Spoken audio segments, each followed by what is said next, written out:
Welcome back everybody to Nerd Incognito. It's been a while since I've made a video for you guys. A lot of things have happened. I've joined a unit, the Golden Foxes. A quick plug for them here if anyone's looking for a great casual unit. Great coordination, but really easygoing people. The Golden Foxes are fantastic and they're always recruiting.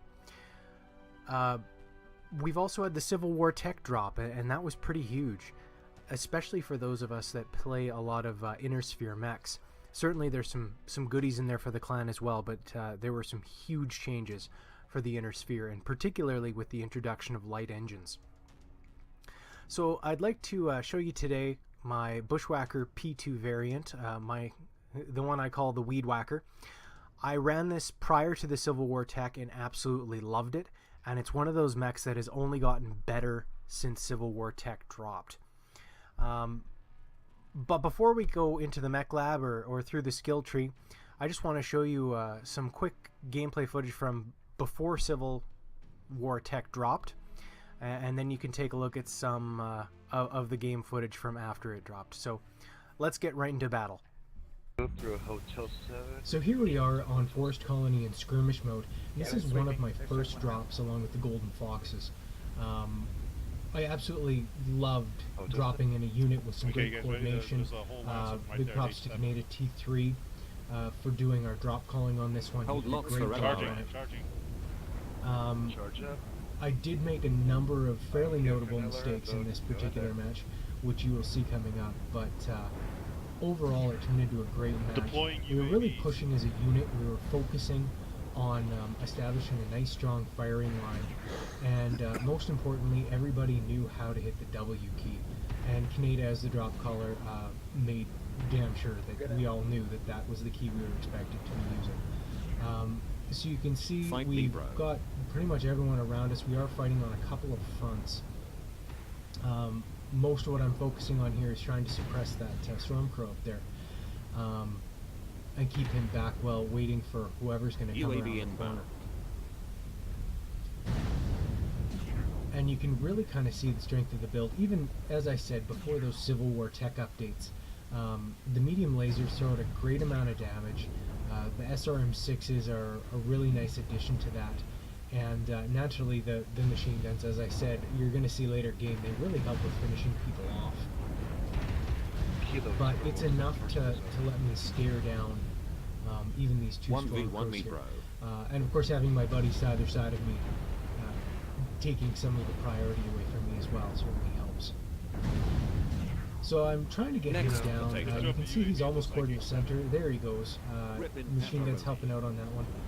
And there's a learn boat back there that I would absolutely love to advance on. But there's still just too much activity around the corner. You can see my seismic sensor going off, even when we're losing those people on radar. So I'm trying to be fairly careful about that. I don't want to poke my nose too far around that corner without anyone to back me up. As tanky as the Bushwacker is, that big nose, it kind of sticks out in front of everybody. So instead I'm going along with my buddies here. And we find this huntsman that none of us can really decide if it's dead or not. It hasn't fallen over, so we should have known better. It's clearly alive. But there it is coming back from what must have been one hell of a lead. And he comes back to a very ugly picture. And he's subsequently slaughtered. There's that learn mode in the back again. I throw down a couple of a couple of medium laser volleys on him, but still not quite able to bring him down. Meanwhile, I see this huntsman who's harassing one of my teammates, and I go and try and take him down. One of the mistakes I make here is I kind of lose track of what's going on my right-hand side while I'm busy focusing on this huntsman. And suddenly it seems like there's a lot more aggro right here, kind of around that, I guess that's the G8, H8 area. So we're going to round this corner and come face-to-face with a number of them. And the best thing possible for me happens, and that is that the assault focuses up on the other assault. And you can see the Majesty basically ignoring me here. And I use that as an opportunity to take out that side torso closest to me. Everything going here, you can see my machine guns. A pop a cool shot, try and keep the damage going, but I am very hot. and I managed to overheat it right in front of a MAD 2C, which should have been a death sentence, except that he overheated just a little bit missile ammo 25%. and ended up frying himself. Yellow So mode engaged. really kind of a saving grace on that. Maybe one I didn't deserve. Still damage coming from behind me. Blast with some machine gun fire by this little Viper here. But I managed to take him down again. Wacker tankiness, and I didn't have my armor open yet. So until your armor's open, you really don't get those machine gun crits the same way. So I came out okay from that one. Trying to deal with a couple of lighter units here, making sure my aim is +2, which is not always the case. And just trying to help out my buddy here. Reactor meltdown I'm kind of detected. worried that without Your him, internals I'm are not gonna cooking. make it. So we're both focusing up on the Stormcroaker. Manly managed missile to ammo take him down, depleted. Very nice. Prepare for ramming get speed. another kill out of it, and that leaves that Panther that we were chasing. Now the unfortunate thing about that is that that Panther has much longer range weapons than I do. So I do manage to get some medium laser damage down there. But he is running away, and with those ER larges, he can stand to do a lot more damage from range than I can. So we're lucky in a way that he did eventually slow down, but had he chosen to keep it at very long range, he probably would have eventually cooked me.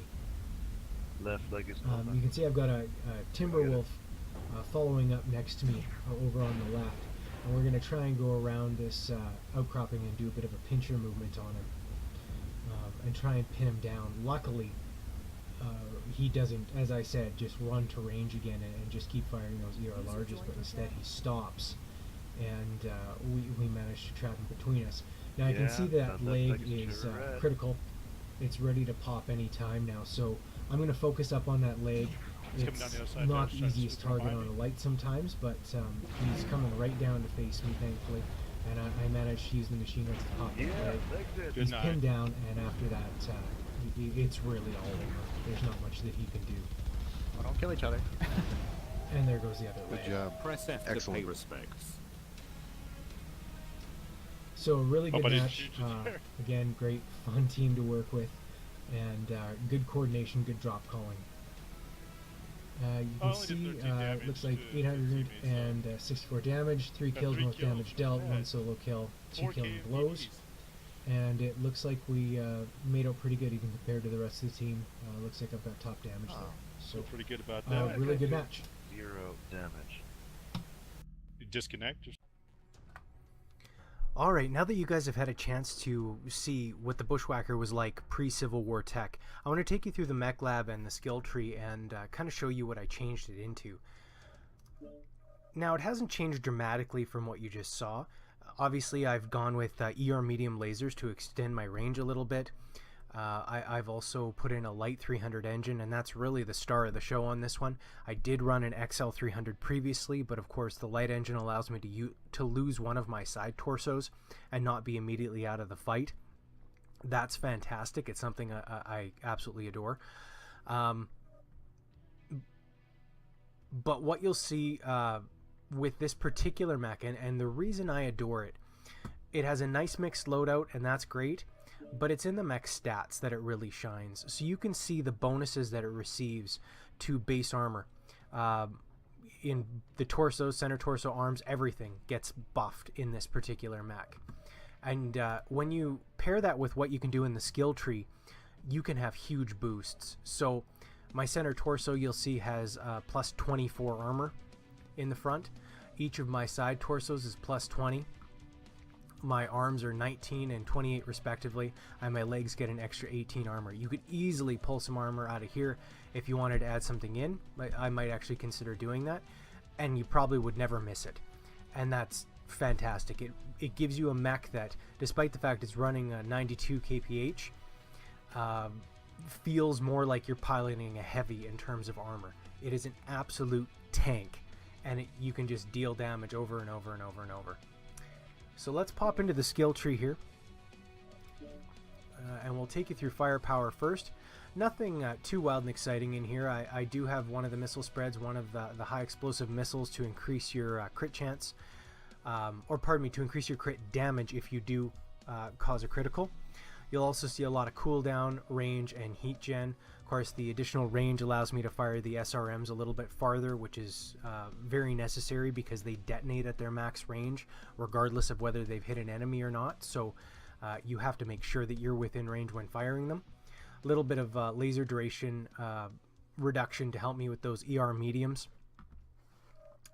Into the survival tree, you'll see I have a lot into the survival tree, and particularly these armor hardening perks.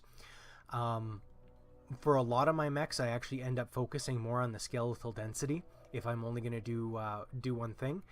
But because of the buffs that are on the Bushwacker already, so far as base armor goes, you get a lot of value out of those armor hardening perks. Over in mobility, we do have it down to 1 speed tweak. You could honestly keep or miss this. I like a little bit of extra speed on this mech, which is why I've gone down this path. If I hadn't put any investment into this tree, I probably would have done a little bit more firepower, heat gen stuff, and maybe maxed out that survival tree. Over in operations, I have gone all the way down to cool run. I'm kind of on the fence about whether it's of more value to have the cool run here than the heat gen over in your firepower tree. I feel like the heat gen gives you a little bit more bang for the buck most of the time, but in this case it's one of the first mechs that I put through the skill tree, and I did go down with the cool runs. Sensors, you'll see I went down one side to get the radar derp, and I will often stop here and save these last 4 points for this particular mech. I actually originally went with 3 points of radar derp. I do not recommend it. It's really not necessary. But I did keep the seismic sensor, and I do still see a lot of value in that seismic sensor. I also have 1 additional consumable slot. And that's pretty much the skill tree. So why don't we see how the mech performs with the new Civil War tech, and we'll come back for some final thoughts.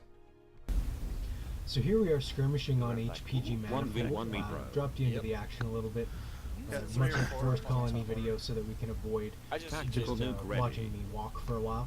You'll see the Civil War tech is now included on my armaments. The ER medium lasers over there instead of just the medium lasers. So you'll note I do have a little bit of extra range because of that. Comes in very handy. We've gotten a few looks at the enemy so far. Looks like they may be rotating around us.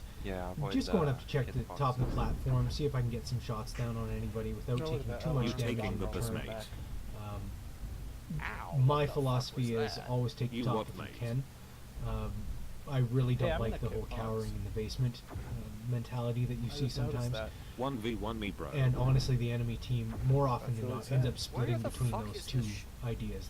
You'll have a bunch of them that want to take the top, you'll have some of them that want to just sit in the basement, and if you can separate them out into the kind of divide and conquer, that's absolutely perfect. Another potato. So I don't want to eat any boss rounds from that Night Gear, but Night Gyre.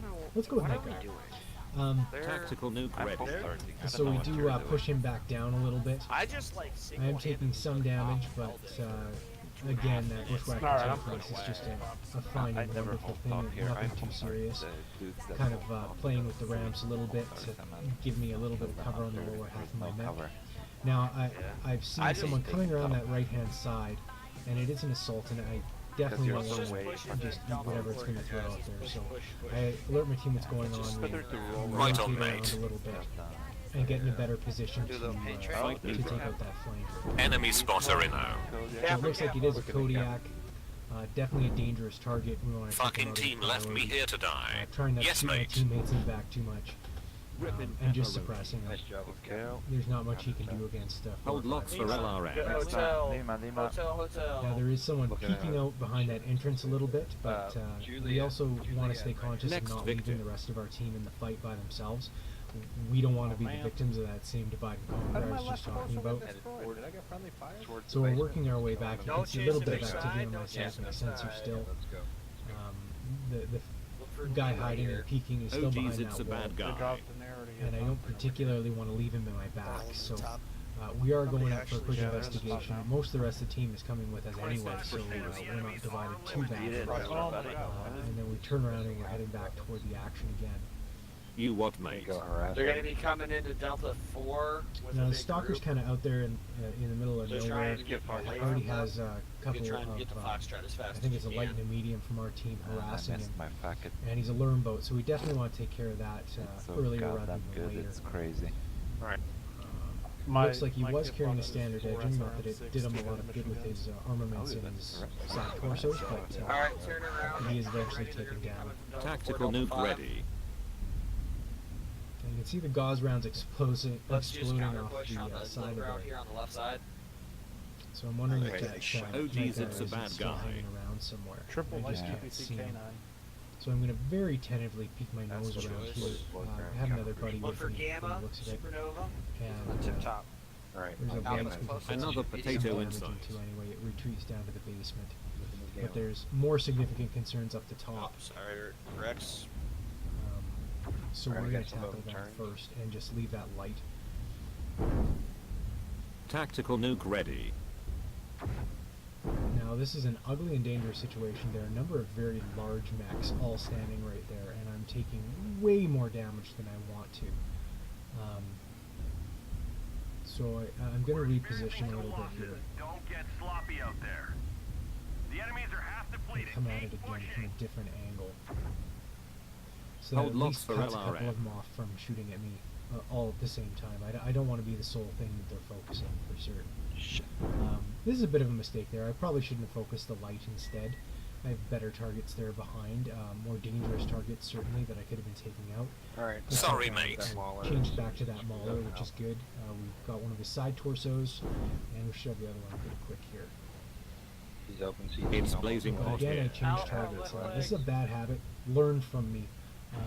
Reactor Don't swap meltdown over the targets detected. if you can avoid it, and certainly if the target is already that damaged. No. Or leg, But whatever. you can still he Next still has some potato. damage potential there. Alright, I got And him. it's so easy to Raven, take that taking from around. him instead of swapping over to that Marauder, Uh, who's going to take a Nope. lot more In focus the fire corner, damage. fight up. Bravo, bravo, bravo. Unfortunately, Back up. that is what happened. It was funny as hell, Rex. He did Idiot switch legs. targets. Manual missile ammo 25%. He just got taken down by one of my team. Swarm that assault. Left torso is getting wrecked. Open CT, open leg. So again, you Another can really potato feel the inside. tankiness of this mech. I mean, I just keep taking shot after shot from heavies and assaults. Too much heat, you idiot. And I'm still up and Hold running. locks The for one torso LRA. is open now. Again, with that light engine 300, Charlie. I'm less worried than I would have been with my Oh, and he XL. put I his can fucking actually You what, use mate? that arms for torso Reactor and meltdown not die. detected. So Not a good choice. certainly I'll lose a fair chunk of my weaponry, but at least I'll still be Oh, able was to the fight to a Marauder that was degree. killing everyone? Too much heat, you idiot. Focus up on Charlie there. Looks like he's almost done. And that's the last one of the match. So good game for our opponents. Good game to our team. Well, see, I died to the Marauder then. I thought it was a Jaeger I died to. You can see I don't know if it 795 was damage. somebody I didn't get credit for any of the kills, unfortunately, but I did Jaeger do 2 mech kill had most 2 damage light dealt shots. and assisted on 10 of the 12 mechs. We're back here in the Mech Lab for some final thoughts with the Wacker, the Bushwacker P2 variant. I just can't say enough great things about this mech. You know, it has everything that you need. It has some farther poking damage with those ER mediums. It's fantastic since the Civil War tech came in. It has some really good upfront damage with those SRM6s, and it has some fantastic critical potential with the machine guns here. So when the battle has gone on for a while, you can really just come and clean everything up. It's fantastic. A decent looking mech, long side profile, kind of like a Marauder, so you do keep in mind where those side torsos are and how much damage you're taking on them. But otherwise, just such a beastly, tanky mech that is an absolute dream to pilot if you like your mediums. So definitely pick this one up, and we'll see you out there in the fight. Thanks for watching.